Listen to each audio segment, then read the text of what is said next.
우리 함께 하나님의 말씀 보도록 하겠습니다. 계속해서 요한계시록 2장 보도록 하겠는데요. 제가 가진 성경으로는 400쪽이 있습니다. 신약 성경 400쪽. 오늘은 두 교회에 보내시는 주님의 편지를 함께 보고자 합니다. 12절부터 2절의 끝까지 29절까지 저희가 함께 볼 텐데요. 본문이 좀 깁니다. 그래서 여러분들이 집중하셔서 잘 따라오시고 마지막 절은 저희가 함께 봅니다. 하나님의 말씀입니다. 버가모 교회의 사자에게 편지하라. 좌우에 날선 검을 가지신 이가 이르시되 내가 어디에 사는지를 내가 아노니 거기는 사탄의 권좌가 있는 데라. 내가 내 이름을 굳게 잡아서 내 충성된 증인 안디바가 너희 가운데 곧 사탄이 사는 곳에서 죽임을 당할 때에도 나를 믿는 믿음을 저버리지 아니하였도다. 그러나 내게 두어 가지 책망할 것이 있나니 거기 내게 발람의 교훈을 지키는 자들이 있도다. 발람이 발락을 가르쳐 이스라엘 자손 앞에 걸림돌을 놓아 우상의 재물을 먹게 하였고 또 행음하게 하였느니라. 이와 같이 내게도 니골라당의 교훈을 지키는 자들이 있도다. 그러므로 회개하라. 그러하지 아니하면 내가 내게 속히 가서 내 입의 검으로 그들과 싸우리라. 귀 있는 자는 성령이 교회에게 하시는 말씀을 들을지어다.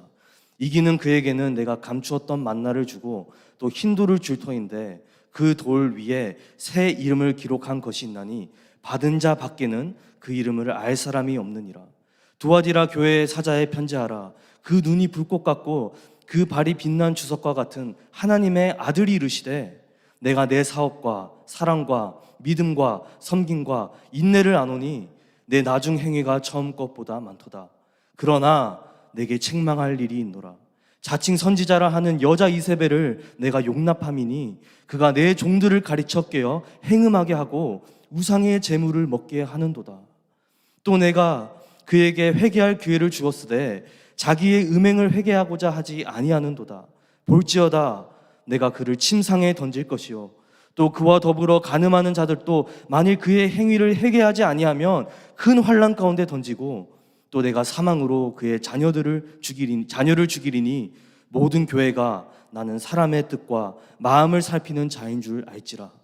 내가 너희 각 사람의 행위대로 갚아주리라. 두아디라에 남아있어 이 교훈을 받지 아니하고 소위 사탄의 깊은 것을 알지 못하는 너희에게 말하노니 다른 짐으로 너희에게 지울 것은 없노라. 다만 너희에게 있는 것을 내가 올 때까지 굳게 잡으라. 이기는 자와 끝까지 내 일을 지키는 그에게는 만국을 다스리는 권세를 주리니 그가 철장을 가지고 그들을 다스려 질그를 깨뜨리는 것과 같이 하리라.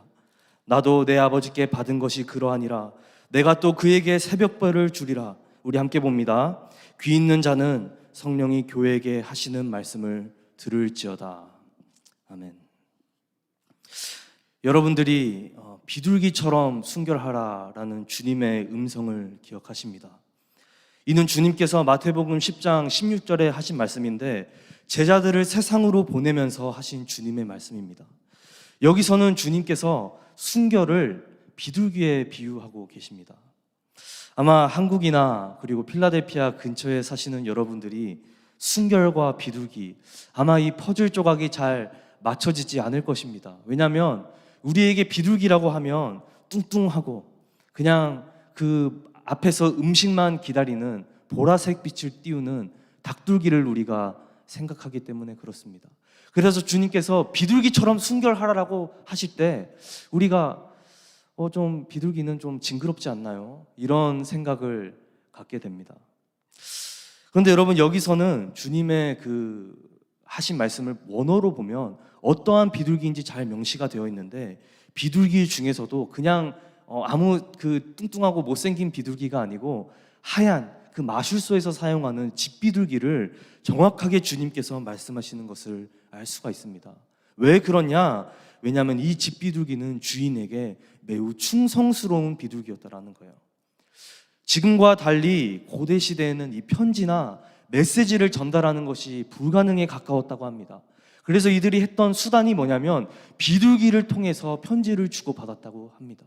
그런데 이 비둘기의 습성은 아무리 이 자기가 가는 곳이 어지러워지거나 복잡해지거나 혼잡한 그 도시를 지날지라도 자신의 목적지를 정확하게 알고 그리고 편지를 전달하는 것뿐만 아니라 자기 주인에게 다시 돌아오는 그 습성이 있었기 때문에 비둘기로 편지를 전달했다라고 그렇게 이야기를 합니다.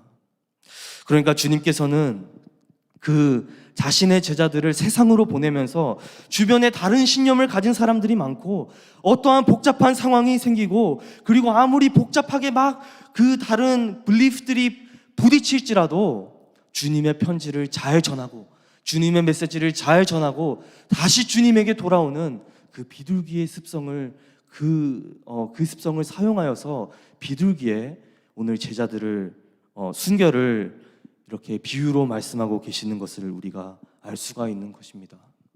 순결과 성결은 성경에서 매우 중요한 테마입니다. 아마 하나님께서 가장 많이 사용하시는 테마일런지도 모르겠습니다. 가장 많이 강조된 테마지만 그러나 동시에 우리가 가장 많이 지키지 못하는 테마이기도 합니다. 오늘은 여러분들과 버가모와 두아디라 이 두 교회에 보내는 주님의 편지를 함께 보고자 합니다. 이 두 교회가 비록 같은 지역에 있는 교회는 아니었지만 그러나 이들이 겪고 있는 문제는 비슷했기 때문에 그렇습니다. 버가모는 우리가 저번에 본 이 서머나 교회에서 15마일을 더 올라갑니다. 그리고 이 버가모는 매우 부유했던 도시입니다. 에베소가 급성장하기 전까지 아시아의 수도 역할을 하였으며 그리고 여러분들이 이집트의 알렉산드리아 도서관을 들어보셨을 것입니다. 이 알렉산드리아 도서관을 뒤을 만큼 세상에서 두 번째로 큰 도서관이 있는 도시가 바로 이 버가모 교회였다라는 거예요. 도시였다라는 거예요. 그러니까 이 버가모는 매우 부유하고 큰 도시고 많은 사람들이 모여 있었지만 반면에 두아디라 교회는 주님께서 편지하신 7교회 중에 가장 작은 교회였습니다. 군사적으로나 전략적으로나 로마 도시가 쓸모없는 도시라고 여겼기 때문에 투자를 하지 않았고 사람들이 모이지도 않고 건물도 화려하지 않고 빈약한 도시가 바로 두아디라 교회였다라는 거예요. 그럼에도 불구하고 주님께서 보내신 편지 중에 이 제일 작은 도시, 제일 작은 두아디라 교회가 받은 편지가 가장 깁니다. 이것은 주님께서 사람과는 다르게 아름다움의 규모에 따라서 아니면은 이 사이즈에 따라서 관리하는 매너가 달라지는 것이 아니고 하나님은 모든 교회를 동일하게 사랑하고 있음을 변증하는 것이기도 합니다. 아무쪼록 이 교회는 많이 달라 보입니다. 규모에서나 부에서나 많이 다르지만 그러나 이들은 영적으로는 똑같은 문제를 안고 있었다라는 거예요. 바로 성결하지 못한 문제를 안고 있었다고 합니다.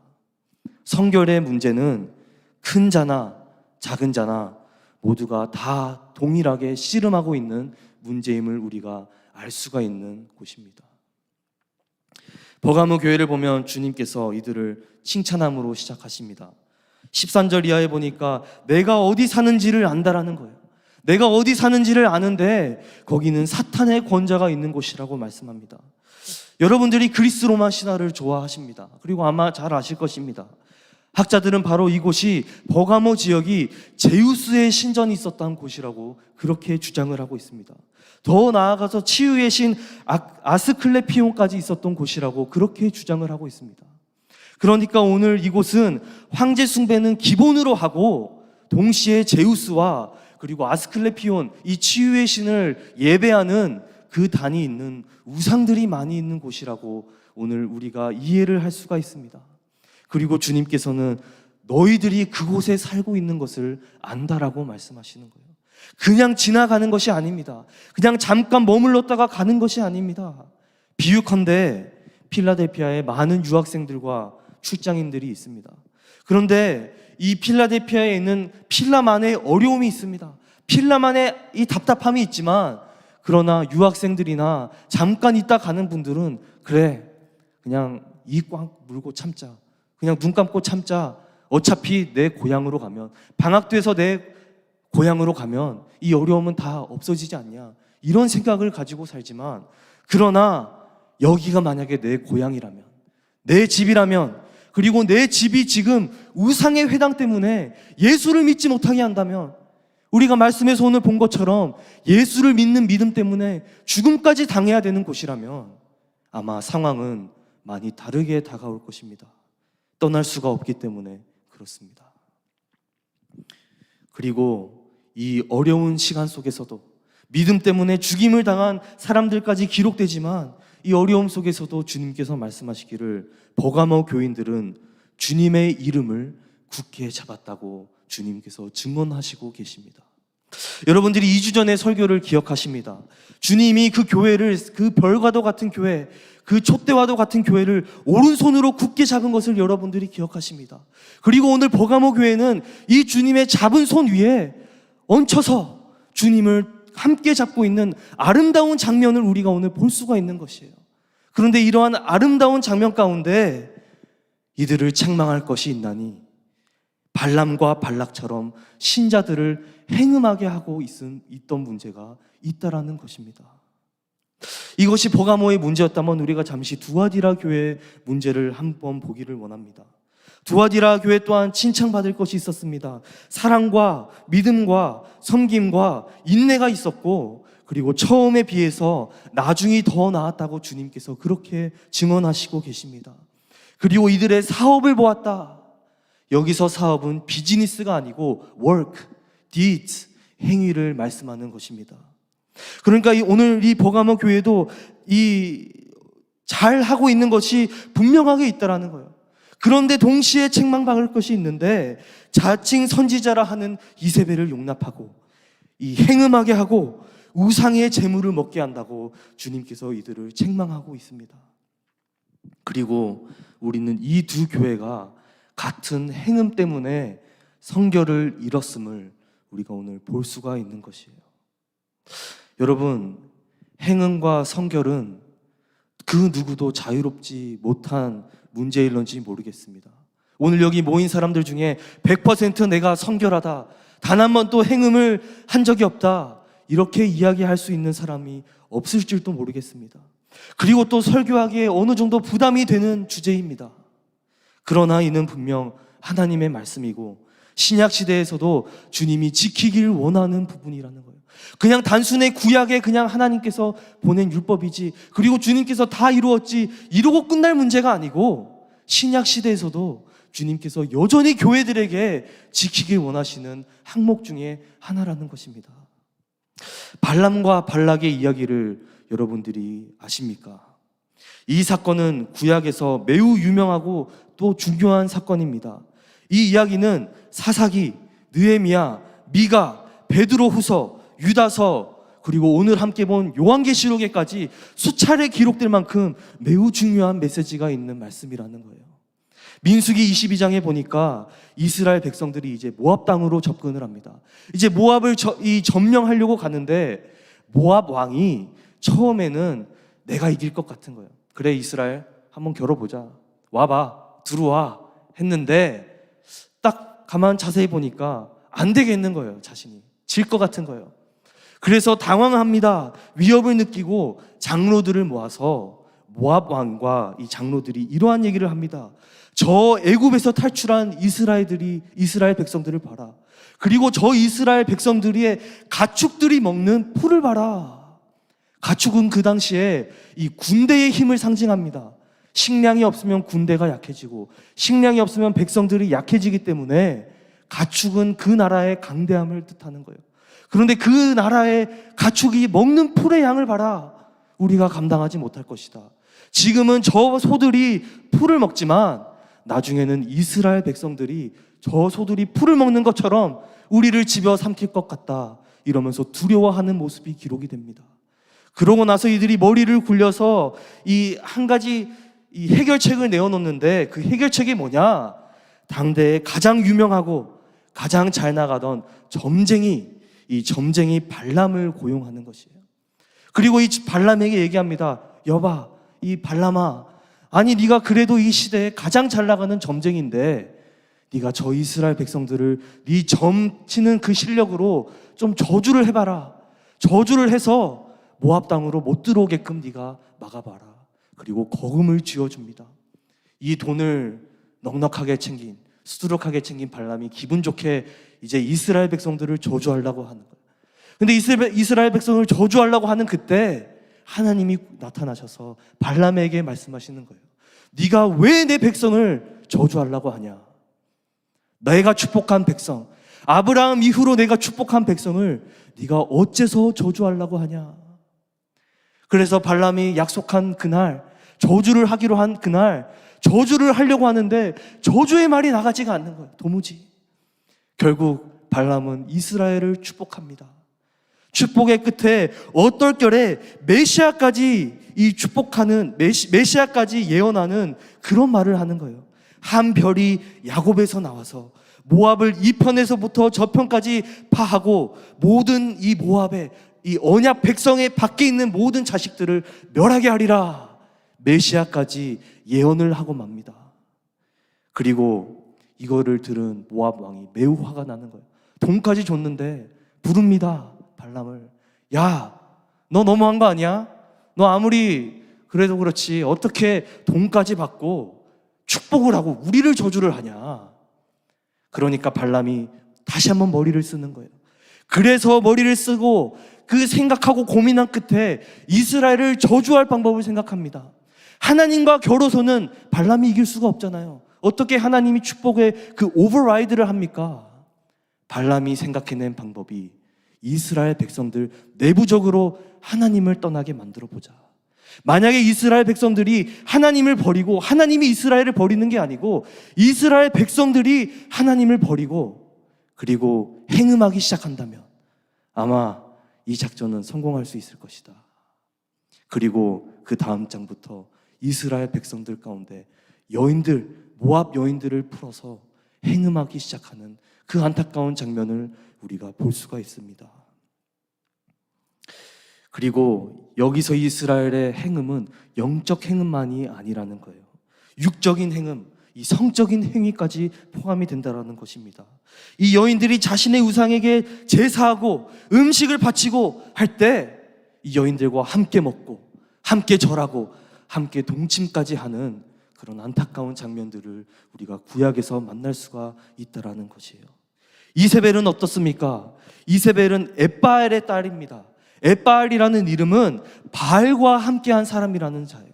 그러니까 이름에서부터 우리가 엣바엘의 딸 이세벨을 보면 얼마나 우상 숭배를 했던 하나님을 적대하는 사람인 줄 알 수가 있습니다. 이세벨 여왕은 북이스라엘 왕 아합과 결혼해서 당대 구약을 통틀어서 가장 잔인하고 가장 하나님을 적대시한 그 여왕으로 기록될 만큼 아주 잔인한 여왕이라는 거예요. 이스라엘 사람들이 이 하나님을 섬기지 못하게 하고 섬기는 사람은 잔인하게 처형하는 그런 여왕이 바로 이세벨 여왕이었다라는 거예요. 그리고 이 이스라엘 백성들을 이 바알을 섬기게 합니다.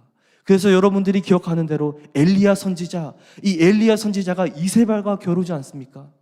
그런데 이 이세벨 밑에서 많은 이스라엘 백성들이 바알을 섬기고 행음하고, 그리고 또 여러분들이 잘 아는 대로 바알을 섬기는 그 과정은 여러 가지 성행위가 있었던 것을 우리가 알 수가 있는 것이에요.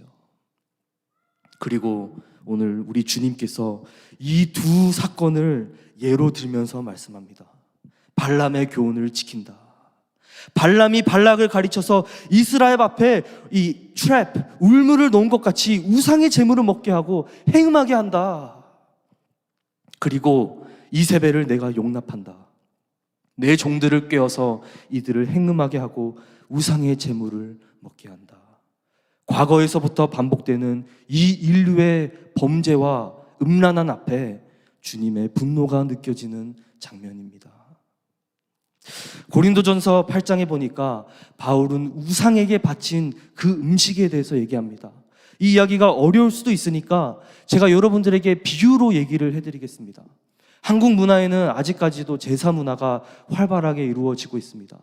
그런데 비유입니다. 이거는 여러분들이 진짜로 받아들이면 안 되고, 비유컨대 제사를 하는 그 여러 음식이 있고 그 다 절을 마치고 난 다음에 아침에 제가 교회를 오기 전에 배가 고파서 그 제사 드리는 집에 방문해서 제사가 끝날 때까지 기다렸다가 그 제사상의 음식을 막 먹은 거예요. 시루떡도 먹고 수박도 먹고 막 맛있게 먹습니다. 그런데 그거를 우리 여러 청년분들 가운데 한 분이 그거를 목격한 거예요. 전도사님이 제사 드리는 곳에 가서 제사상 음식을 막 먹고 온 거예요. 그래서 여러분들이 시험에 들었습니다. 그래서 이거를 가지고 이 문제를 어떻게 해야 되나 바울은 이 문제를 고린도전서 8장에 다루고 있는데 뭐라고 얘기하나? 음식을 먹는 것 자체는 죄가 아니라는 거예요. 왜?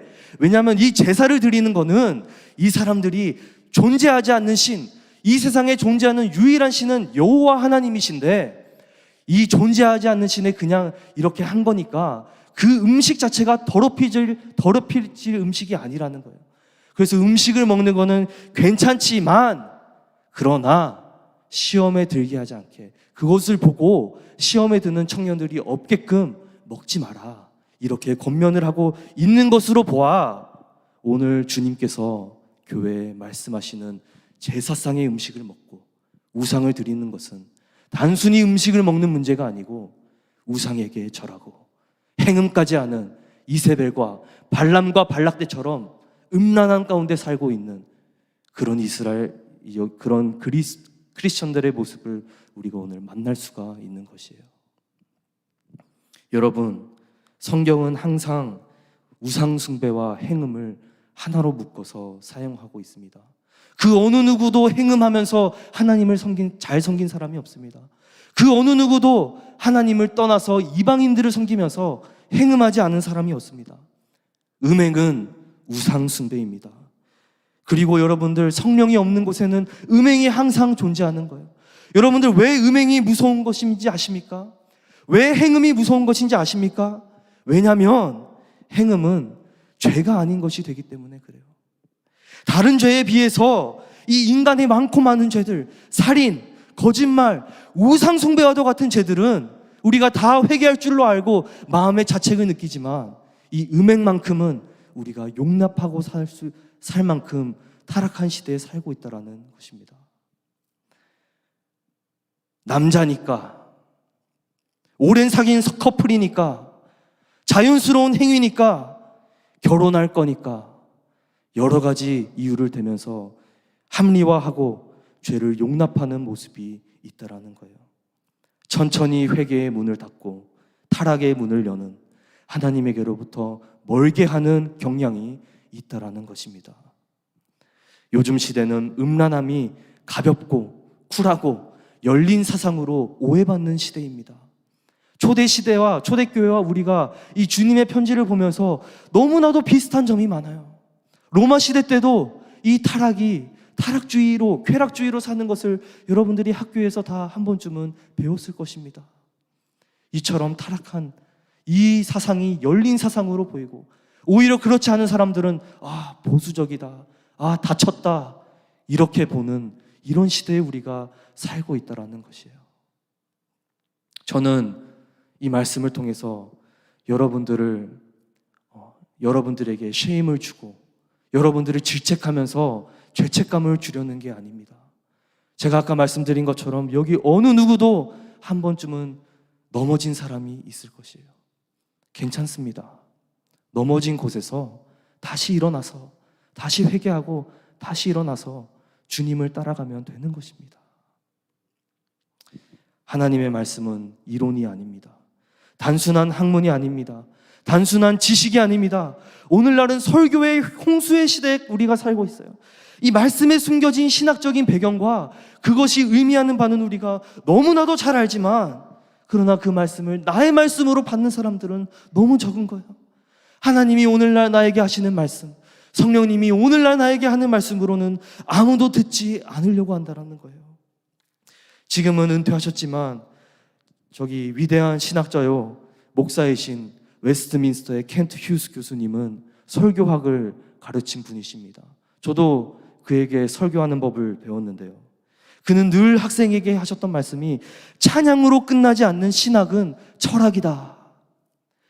회개와 회심과 이런 것들로 이어지지 않는 신학과 설교는 철학에 불과하다. 무슨 말씀입니까?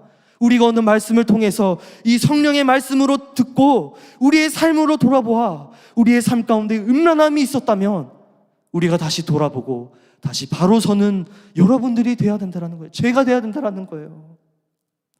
성령님은 오늘 또 여러분들을 빛의 길로 초청하고 계십니다. 주님은 그리고 오늘 편지를 통해서 오늘날까지도 그 말씀을 듣고 행하는 사람들을 찾고 있다는 거예요. 그리고 주님께서는 12절에 보니까 좌우의 날선 검에 대해서 말씀하고 계십니다. 학자들은 이것을 가지고 주님께서 가진 권세가 이 지구의 어떤 권세보다 강함을 나타낸다. 왜? 왜냐하면 이 당시의 검은 그냥 이 한쪽 날만 있는 검인데 좌우의 검은 권위를 상징한다라고 얘기하는 학자들이 있지만, 다른 학자들은 이 양날의 검을 복음에 비유해서 말씀하신 것이다. 저도 후자에 동의합니다. 16절에도 보니까 주님의 검을 입의 검이라고 말씀하고 계세요. 주님의 말씀의 검. 그리고 이 말씀이신 주님의 그 날쌘 검은 오늘날 여러분들을 누룩에서부터 잘라내어서, 거룩하지 않은 것으로부터 잘라내어서 거룩하게 살게끔 한다라는 것이에요. 여러분들이 요리를 하시다가 보면 이 썩은, 살짝 썩 버리기에는 애매하지만 그러나 살짝 맛이 좀 가려고 하는 그런 재료를 보신 적이 있을 것입니다. 비유로 말씀드리면 감자를 보면 완전 썩은 건 아닌데 부분적으로 이 스팟이 있는 것을 본 적이 있을 것입니다. 이 스팟을 다 잘라내야죠. 그거 놔두면 어떻게 됩니까? 그것을 그냥 냅두면 그 감자가 다 썩어버리는 거예요. 그리고 먹는 사람도 다 다치는 거예요. 우리는 이 주님의 복음의 검으로 거룩하지 않은 부분들, 우리의 삶에서 회개해야 되는 부분을 다 잘라내야 된다는 것이에요. 양쪽의 검으로 한쪽으로는 우리의 삶을 잘라냅니다. 그렇다면 다른 쪽의 검은 무엇입니까? 다른 쪽의 검은 여러분들이 잘 아는 대로 피 흘림의 제사가 이루어지지 않았습니까? 영원한 그리고 완전한 제물이신 우리 예수님이 이 다른 쪽의 검에서는 쪼개지시고 피 흘리심으로 우리의 죄를 사하시고, 그리고 그 피가 검을 타고 우리의 삶으로 올 때 우리의 부정한 것들, 더러운 것들 다 잘라내게끔 주님께서 일하시고 계신다라는 거예요. 이것이 복음의 힘이라는 거예요. 그리고 주님께서 이 복음의 검을 들고 다시 한번 말씀하십니다. 회개하라. 그러지 아니하면 내가 속히 가서 내 입의 검으로 그들과 싸우리라. 복음은 한 번 믿고 끝나는 문제가 아닙니다. 복음은 동행이며 삶이며 우리의 인생이 되어야 된다는 것이에요. 그리고 주님께서 회개하는 자들에게 만나와 흰돌을 주신다고 약속하십니다.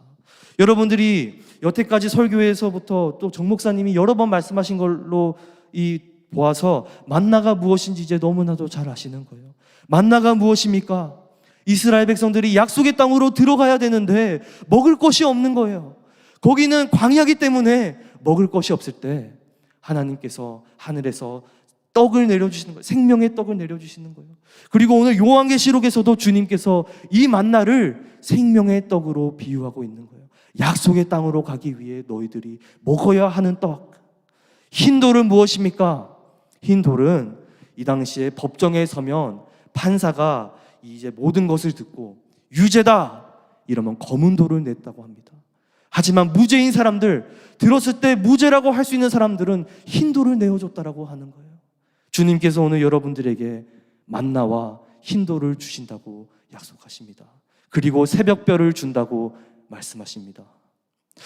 여러분들이 아까 전에 발람이 어떨결에 한 예언을 기억하십니까?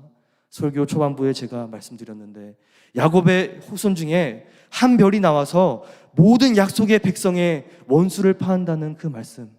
여러분, 여기서 말씀하는 이 새벽별이 바로 주님이라는 거예요. 그리고 주님께서 당신을 준다는 거예요.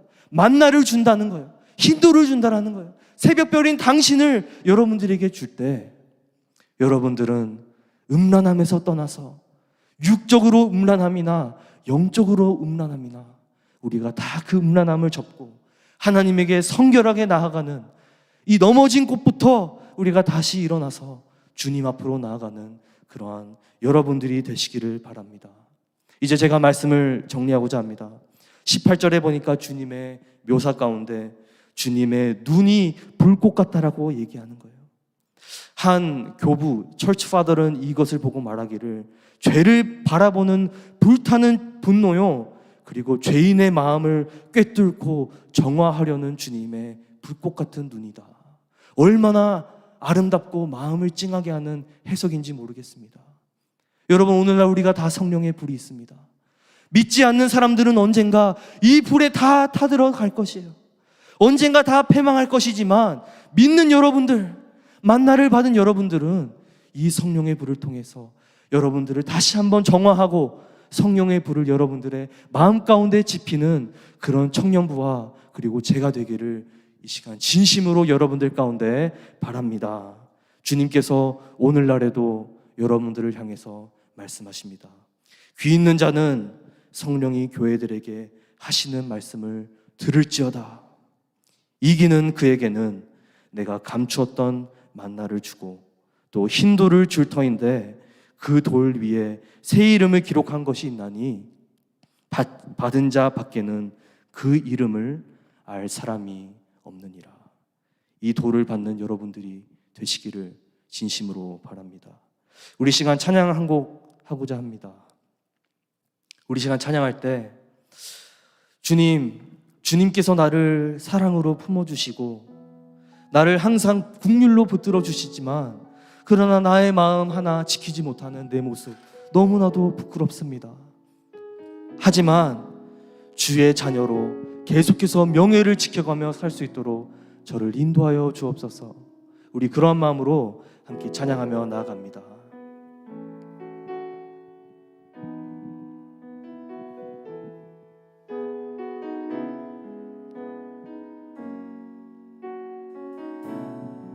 은혜로 날 보듬으시고 은혜로 날 보듬으시고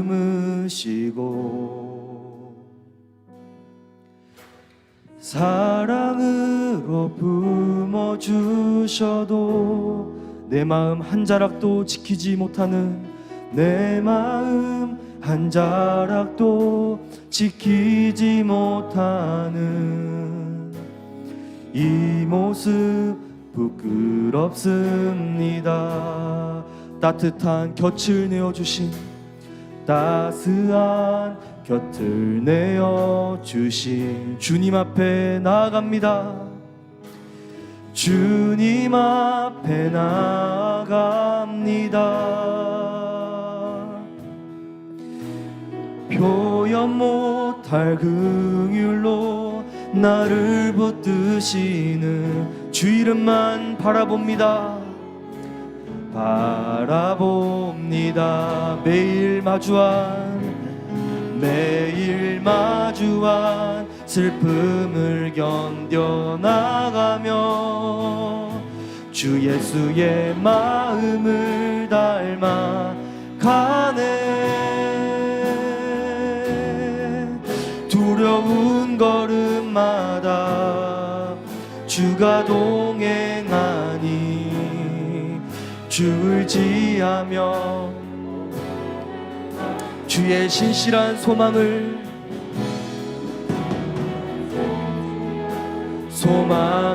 깊이 담으며 주 예수의 풍요를 채워가네. 하나님의 자녀 명예 지켜가며 깊어진 삶을 따스한 곁을 내어 이 주님 앞에 나아갑니다. 주님 앞에 나아갑니다. 표현 못할 긍휼로 나를 붙드 주 이름만 바라봅니다. 우리 후렴으로 고백합니다. 매일 마주한 슬픔을 견뎌나가며 주 예수의 마음을 닮아 가네. 두려운 걸음마다 주가 동행하 주 의지하며 오늘을 걷습니다. 신실한 소망을, 매일 신실한 우리 마음 가운데 예수의 풍요를 채워갑니다. 주 예수의 풍요를 채워가네. 하나님의 자녀로 명예 지켜가며 깊어진 삶을 주께 드리네. 진 삶을 주께